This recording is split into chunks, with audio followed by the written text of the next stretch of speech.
Hello friends, astrology a way to reality channel में एक बार फिर से आपका स्वागत है। दोस्तों, आज हम देखेंगे कि भगवान गौतम बुद्ध की कुंडली में कौन से ऐसे योग थे जिसके कारण वो एक महान पुरुष बने और महान कार्य भी उन्होंने किए। तो दोस्तों, शुरू करते हैं उनकी कहानी। उससे पहले कि अगर आपने हमारा चैनल अभी तक सब्सक्राइब नहीं किया है तो कृपया इसे सब्सक्राइब कर लीजिए। और अगर आपको कुछ कमेंट्स हमें पूछना है तो आप कमेंट बॉक्स में लिखकर हमें भेज सकते हैं। और वहाँ पे एक बेल आइकॉन भी है जिसे प्रेस करने के बाद हमारे चैनल के रेगुलर अपडेट्स आपको मिलते रहेंगे। तो दोस्तों, स्टार्ट करते हैं भगवान गौतम बुद्ध की कहानी और उनकी कुंडली। दोस्तों, उनकी कुंडली अगर हम देखेंगे तो ये कर्क लगन की कुंडली है। नंबर 4 यहाँ पे लगन में लिखा है, तो ये कर्क लगन की कुंडली हुई। तो जानेंगे उनके कुंडली में क्या क्या योग है जिसके कारण वो एक महान कार्य करने में तत्पर पुरुष रहते हैं और एक महान परमात्मा बने। श्री गौतम बुद्ध की जन्म कुंडली में धर्म स्थान का स्वामी गुरु कर्म स्थान में है। हम देखेंगे कि ये कर्म स्थान है, यहाँ पे गुरु बैठा हुआ है। और ये जो धर्म स्थान है 9वां, इसका वो स्वामी है और वो कर्म स्थान में जाके बैठा हुआ है।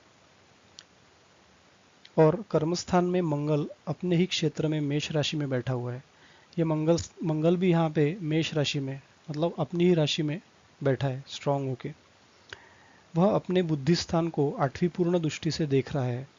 मतलब मंगल की 8वीं दृष्टि अगर हम देखें तो ये बुद्धि स्थान हो गया, यहाँ पे पड़ रही है, जो कि वृश्चिक राशि है। वह अपने बुद्धि स्थान को 8वीं पूर्ण दृष्टि से देख रहा है। यदि किसी जातक का भाग्येश राजेश मिलकर केंद्र में योग हो और बुद्धि स्थान का स्वामी उनसे संबंध कर रहा हो, या अपने क्षेत्र में वह स्वयं बैठा हो अथवा अपने क्षेत्र को देख रहा हो और बुद्धि स्थान पर कोई बलवान ग्रह बैठा हो, तो वह बड़ा प्रतापी, भाग्यवान एवं बुद्धिमान होता है। महात्मा बुद्ध की जन्म कुंडली में भाग्येश राजेश मंगल गुरु एक साथ बैठे हैं और वहीं बुद्धि स्थान का स्वामी मंगल भी है। उसकी पूर्ण दृष्टि बुद्धि स्थान पर है। लाभेश सुखेश शुक्र और धनेश सूर्य भी इनके साथ बैठा है। अगर हम देखेंगे तो यह सूर्य एक्चुअली धन स्थान का स्वामी है, जो कि कर्म स्थान में बैठ चुका है। और शुक्र जो कि चतुर्थ स्थान का और लाभ स्थान का स्वामी, वो भी कर्म स्थान में आके बैठा हुआ है। तो ये कर्म स्थान बहुत बहुत ही स्ट्रांग हो गया। छठे स्थान पर उच्च का केतु बैठा है और छठे स्थान के स्वामी गुरु की छठे स्थान या तथा केतु पर नवम पूर्ण दृष्टि पड़ रही है। यह सभी योग एक महान प्रतापी पुरुष होने के है। ऐसा प्राणी संसार में अत्यधिक महत्वपूर्ण कार्य करने में समर्थ होता है। यदि छठे या तीसरे स्थान पर उच्च का केतु बैठा हो और वह गुरु से दृष्ट या युत हो, तो वह किसी भी प्रकार से महान विजय प्राप्त करके उन्नति के शिखर पर अवश्य पहुंच जाता है। दोस्तों, हम देखेंगे कि ये छठे स्थान में उच्च का केतु बैठा है धनु राशि में, और गुरु की जो नवम दृष्टि है वो उस पर पड़ रही है। तो ये केतु एक प्रकार से गुरु पे भी दृष्टि डाल रहा है, क्योंकि केतु की 3 दृष्टियां होती है। एक तो 5वीं दृष्टि से वो ये पांचों ग्रहों को देख रहा है और गुरु पे भी वो दृष्टि डाल रहा है। तो गुरु और केतु का एक परस्पर संबंध यहाँ पे बनता हुआ दिखता है। गौतम बुद्ध की जन्म कुंडली में धर्मेश गुरु राजस्थान या कर्मस्थान में है और वह केतु को पूर्ण दृष्टि से देख रहा है।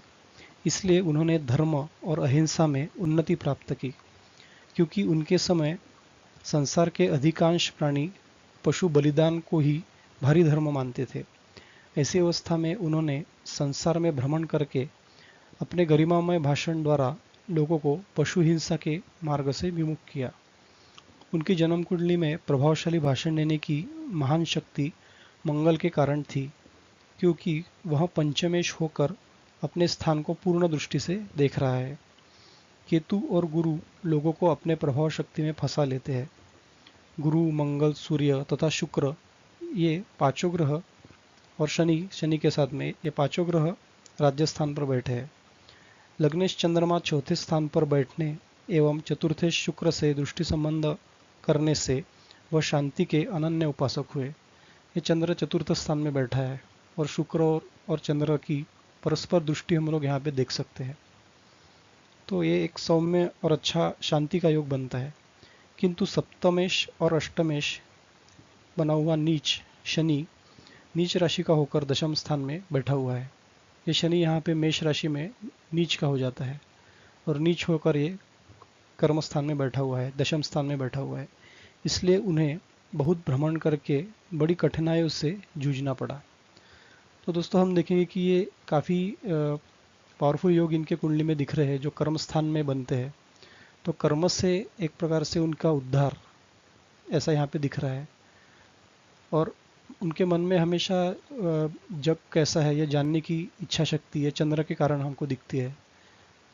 उनका माइंड स्टेबल नहीं दिखता है, माइंड उनका काफ़ी शांति के ओर उनका झुकाव दिखता है। तो इसलिए उन्होंने काफ़ी भ्रमण करके खुद के मन को एक प्रकार से शांति देते हुए लोगों की मदद की और एक महान पुरुष वो बने, महान कर्मात्मा धर्मात्मा पुरुष वो बने। तो दोस्तों ये थी जानकारी गौतम बुद्ध के कुंडली की। अगर आपको कुछ इसमें पूछना है तो आप हमें कमेंट करके पूछ सकते हैं, और किसी की कुंडली अगर आपको जाननी है तो वो भी आप हमें कमेंट बॉक्स में लिख कर भेज सकते हैं। तो दोस्तों thank you, thanks for watching and don't forget to subscribe our channel.